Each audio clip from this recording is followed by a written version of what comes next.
नमस्कार दोस्तों, मैं रविंद्र रावत आप सभी का स्वागत करता हूं आप ही के चैनल में जिसका नाम है योर एस्ट्रो हेल्प। और आज हम बात करेंगे दोस्तों धन प्राप्ति के उपाय जो कि आपके जीवन में पैसों की किल्लत को कभी नहीं आने देते। इस पर हम चर्चा करेंगे और आपको कुछ ऐसे प्रयोग और कुछ ऐसे उसके पीछे के लॉजिक्स बताएंगे जो आपको मानने पर मजबूर करेंगे कि हाँ, इन चीजों से लक्ष्मी जी की कृपा हमारे ऊपर बनी रह सकती है।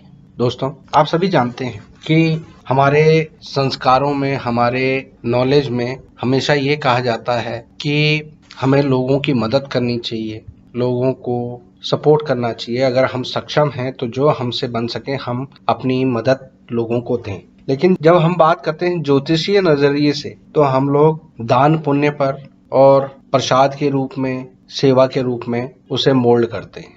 दोस्तों, कई बार हम देखते हैं कि हमारे द्वारा दान पुण्य करना, इसको हम बहुत ज्यादा इलॉजिकल बना देते हैं। धर्म और आस्था को जोड़कर हम उन चीजों को, उनके फलों को कहीं ना कहीं बदल देते हैं। दोस्तों, मानवता सबसे बड़ा धन होता है, सबसे बड़ा दान होता है, सबसे बड़ा धर्म होता है। इसको हमें समझना चाहिए और आप देखेंगे कि इसी के लिए हमारे संस्कारों में ये सारी चीजें बताई गई हैं। जहाँ पर लोगों का लंगर होता है, जहाँ पर लोग बहुतायत में आकर भोजन करते हैं, चाहे वो मंदिर हो, गुरुद्वारा हो, मस्जिद हो, चर्च हो, ऐसी जगह पर किसी भी भूखे को खाना दिया जाता है। ऐसी जगह पर जब हम दान करते हैं, आटे का दान करते हैं, दालों का दान करते हैं, सब्जियों का दान करते हैं, तो ये दान कई लोगों के मुंह को लगता है, भूखे को भोजन देता है, तो इससे स्वतः ही आपके नेगेटिविटी का कंट्रोल होता है। लेकिन जब हम लोग किसी ऐसे व्यक्ति या ऐसे पुजारी को देते हैं जो ऑलरेडी बहुत सक्षम है, बहुत ज्यादा समृद्ध है, तो वहां पर वो फल बदल जाते हैं और उसका जो आपको लाभ मिलना चाहिए वो नहीं मिल पाता। इसी प्रकार आप कई धर्म आयोजनों में देखते हैं, आप किसी धार्मिक प्लेस पे जाते हैं तो वहां पर देखते हैं कि पर्ची के नाम पर, धर्म के नाम पर, अगर आप मुंडन करवाने जा रहे हैं तो वहां पर बोलते हैं कि आपके 1100 रुपए, 2100 रुपए, 5100 रुपए, अलग अलग कीमत पर इतने लोगों को हम भोजन करवाएंगे, आप पैसे दे दो। तो इस प्रकार का ये जो दान होता है वो आपके लिए फलदायी नहीं होता और इसमें अगर आप मना करते हैं तो इसमें कोई पाप नहीं लगता। इस बात को हमेशा सोच कर चलें।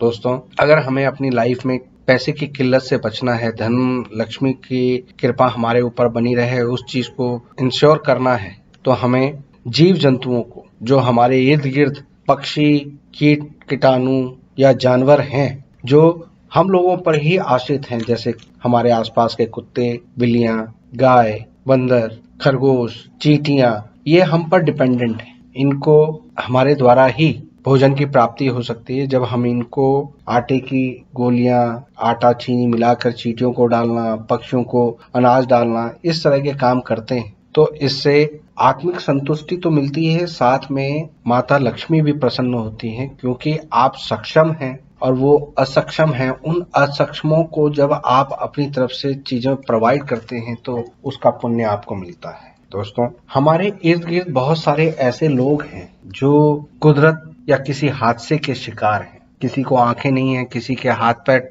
नहीं है, कोई अपंग है, कोई नेत्रहीन है, कोई अनाथ बच्चे हैं, कोई बुजुर्ग हैं, कोई विधवा है, और जो अपने शारीरिक अभाव के कारण, अपने उम्र के कारण, अपने शरीर की कमजोरी के कारण खुद अर्जित नहीं कर सकते, उन्हें दान देना, उन्हें अपनी तरफ से मदद देना आपके घर में लक्ष्मी का प्रवेश करवाता है। दोस्तों, अब बात आती है कि इनको कितना दान दिया जाए।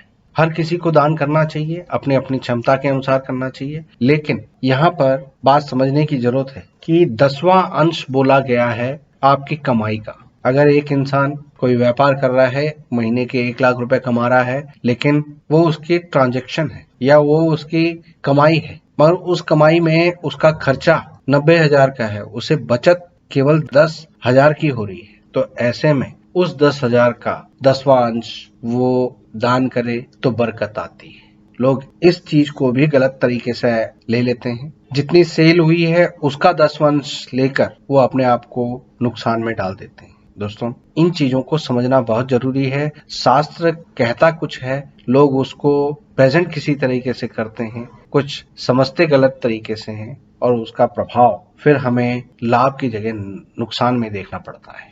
तो दोस्तों उम्मीद करता हूं कि आज की इस वीडियो से आपको कुछ नई जानकारी हासिल हुई होगी। वीडियो पसंद आई हो तो लाइक और शेयर करें, चैनल को सब्सक्राइब करें। फिलहाल के लिए मैं अपनी वाणी को विराम देता हूं। ओम नमः शिवाय।